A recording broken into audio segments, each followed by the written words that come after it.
మా అమ్మ పోయిందని టెలిగ్రామ్ వచ్చిందా? నాకెందుకు చెప్పలేదు? పొద్దు లేచిన దగ్గర నుంచి సాయంకాలం వరకు అటు ఆఫీస్ లో ఇటు ఇంట్లో పనులతో చేస్తుంటే ఇవన్నీ నాకెక్కడ జ్ఞాపకం ఉంటాయి?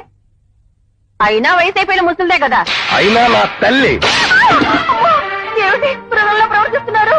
నన్ను పశువులా చూసింది.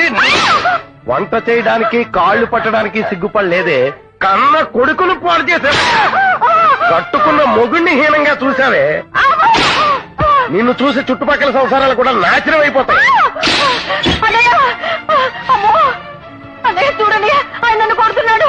ఏంటయ్య బాబు ఇది? అంతా చూస్తున్నారు, వదిలిపెట్టు. అందరూ చూడాలనే ఇక్కడ కొడుతున్నావు.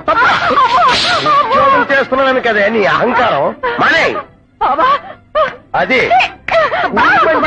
పోషిస్తానే, నువ్వు తప్పమ్మా. నన్ను కొడుతున్నాడు, కొట్టద్దని చెప్పరా? వద్దని చెప్పడానికి కనిపిస్తావే.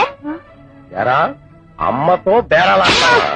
కన్న తల్లితో ఇలా ప్రవర్తించడం రాస్కెల్. వెళ్ళి కాలమే పడి క్షమాపణ చెప్తా.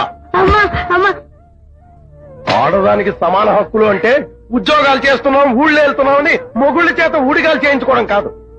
ఒకళ్ళని ఒకళ్ళు అర్థం చేసుకోవాలి, ఒకళ్ళ కోసం ఒకళ్ళు త్యాగం చేయాలి. అది సంసారం అంటే.